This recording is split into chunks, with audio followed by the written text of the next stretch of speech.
2022 सूचना का युग है, सूचना का। जैसे अब तो मोबाइल, आप सारे लोग मोबाइल रखे होंगे, हम नहीं रखते मोबाइल अपने पास, हम क्लास में रखते ही नहीं। आप कहीं भी पता कर लीजिए, मैं क्लास लेने आता हूं तो मैं मोबाइल अपने साथ नहीं रखता। मैं मंदिर के अंदर जा रहा हूं, मैं मोबाइल लेके नहीं जाऊंगा। हाँ, मैं मूवी देखने जा रहा हूं तो मोबाइल लेके बैठूंगा मैं।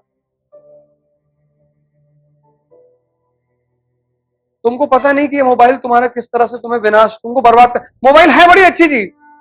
अब जैसे मुझे इकोनॉमिक सर्वे पढ़ने की जरूरत नहीं होती, देश के बड़े बड़े इकोनॉमी के टीचर हैं, सबका लेक्चर अपलोड हो जाता है यूट्यूब पे।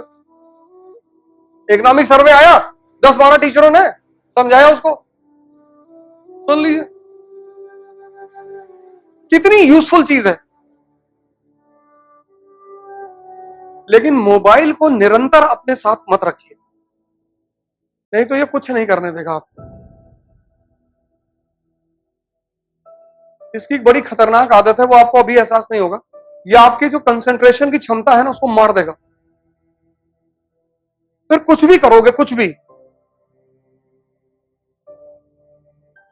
भी करोगे, कंसंट्रेशन एक बार खत्म हुआ, मतलब टूटा, बिखरा, उसको दोबारा बनाना बहुत मुश्किल काम। दुनिया में अगर मन की स्थिरता को चेक करना है तो आदमी को किताब दे दो।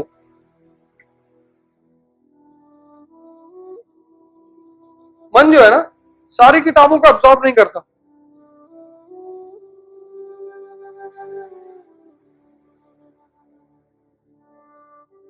किसी के मन की स्थिति चेक करनी है, उसे किताब दे दो। कुछ लोग एक पेज पे सोने लगेंगे, कुछ 2, कुछ 5, कुछ 8, क्योंकि अगर वो समझेगा नहीं तो वो सोने लगेगा। ये उसकी बड़ी खास बात है। इसलिए आज लोगों के लिए किताब पढ़ना बहुत मुश्किल हो गया है।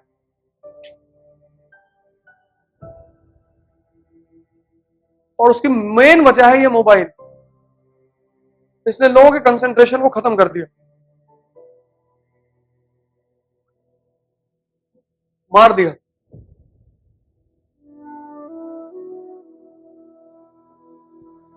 लाइब्रेरी मूवमेंट में क्या होता था? लाइब्रेरी लाइब्रेरी भारत में एक मूवमेंट चलता था, लाइब्रेरी मूवमेंट। लाइब्रेरी मूवमेंट क्या होता था कि हर गांव में एक न्यूज़पेपर आता था, एक कम्युनिटी रूम होता था, वहां पे एक चारपाई रखी होती थी, और उस गांव का जो पढ़ा लिखा आदमी होता था वो उस पूरे न्यूज़पेपर को पढ़कर गांव के लोगों को सुनाता था। 4-5 गांव के लोग मिलकर आते थे सुनने के लिए। ये परंपरा आज भी जारी है इस देश में। सुबह 6 बजे लोग चाय की दुकान में पहुंच जाते हैं, और जितना अच्छा करंट अफेयर उनका है उतना तैयारी करने वालों का नहीं, क्योंकि न्यूज़पेपर को तैयार करने का एक ही तरीका है, ग्रुप। ये जो छोटी छोटी चाय की दुकानें बनी थी, यही तरीका ही था न्यूज। आज भी गांवों में प्रथा, आज भी शहरों में भी है कि सुबह 6 बजे लोग आ जाते हैं घर से, और एक आदमी पेपर पढ़ता है, और फिर 4 लोग बैठ के एनालिसिस करते हैं। और जितने गांव के आदमी को यूक्रेन और रूस के बारे में इंफॉर्मेशन होगी, उतना इस क्लास में बैठे हुए लोगों को नहीं होगी। कौन सी पनडुब्बी डूबी है, उसकी खासियत क्या थी, सब बता देंगे वो, क्योंकि 6 से 10 बैठना है दिन भर। सुबह 6 बजे एक चाय ले ली, बैठे हुए। तो 4 लोग रूस की तरफ से हैं, 2 यूक्रेन की तरफ से हैं। यार जेलेंस्की बहादुर जो है ना, डटा हुआ है, दूसरी पार्टी करे कि मार रहे हैं सब पटक के। वहां ऐसे थोड़ी बहस होती है, वहां तो लीगल भाषा में होती है। आजकल तो मारपीट भी हो जाती है।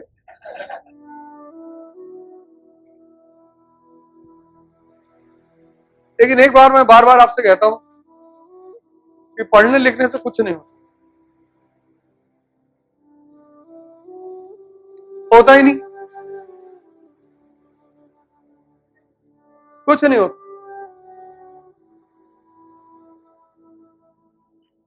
पढ़ने लिखने से कुछ होता ही नहीं।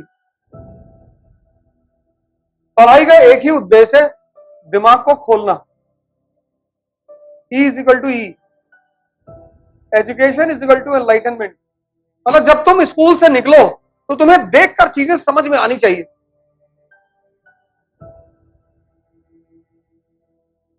अगर तुमको चीजें देखकर समझ में नहीं आती तो पढ़ने से कोई फायदा ही नहीं।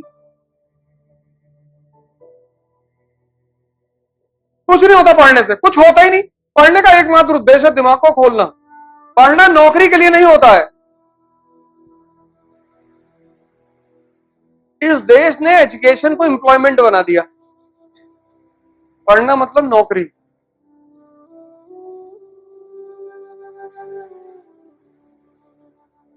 और ये मैकाले की देन है, नौकरी, वो भी सरकारी।